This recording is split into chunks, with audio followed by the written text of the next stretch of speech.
नमस्कार, मैं शालिनी और आप देख रहे हैं जी मीडिया टुडे।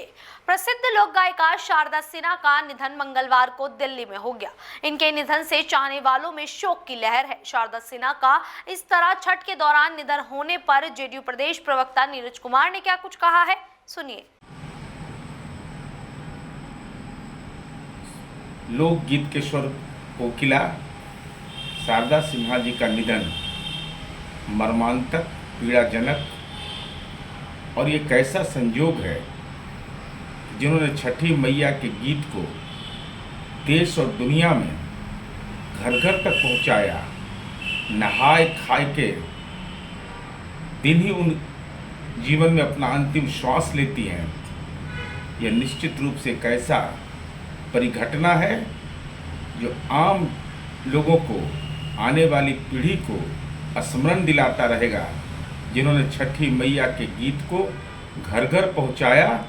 नहाए खाए के दिन ही उनकी जीवन लीला समाप्त हुई। यह निश्चित रूप से आम आने वाली पीढ़ी इसको एक यादगार पल बनाकर रखेगी।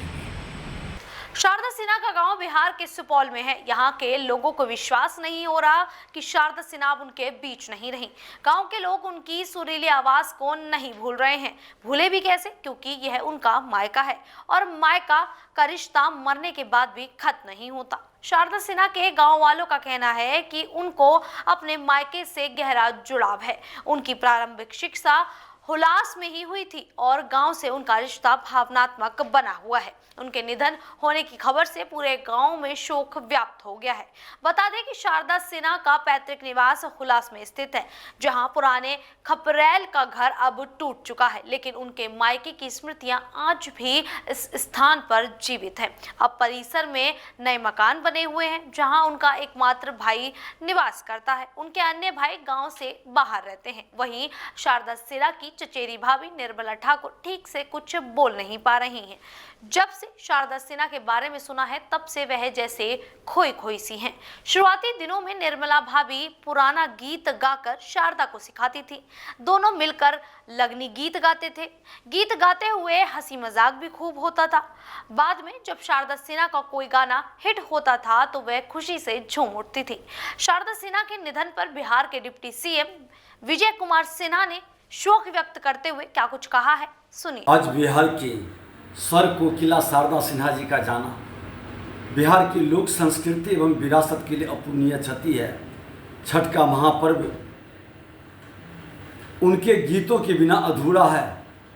काल का कुचक्र देखिए, आज छठ महापर्व के शुभारंभ पर माँ जानकी की धरती की बेटी का शारदा सिन्हा जी हम सब के बीच से चली गई है।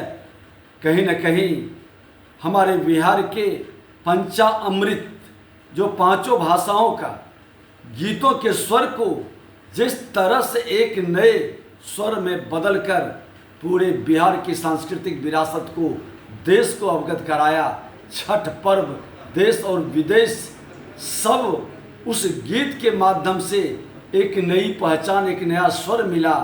आज दुर्भाग्य है कि इस शोक की घड़ी में उनकी आत्मा को ईश्वर शांति प्रदान करें, उनके परिवार को दुख सहने की क्षमता प्रदान करें।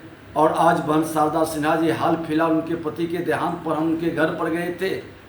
जब राष्ट्रपति महोदय, माननीय राष्ट्रपति महोदय आए थे, हमारे आपास पर विधानसभा अध्यक्ष थे, उस समय उनके विराट स्वरूप, विराट हृदय को हमने देखा था कि नए कलाकारों को आगे अवसर देकर और उसके मनोबल को किस तरह से बढ़ा रही थी। बहन शारदा सिन्हा जी का नहीं रहना आज कहीं न कहीं हर बिहारी को, हर भारतीय को ये पंचामृत का स्वर की कमी खलेगी। बड़ा दुखद क्षण है ये। फिलहाल इस पूरे मामले को लेकर आप लोगों की क्या राय है, आप हमें कमेंट करके जरूर बताइएगा। और इसी प्रकार की देश और दुनिया से जुड़ी खबरों के लिए देखते रहिए जी मीडिया टुडे।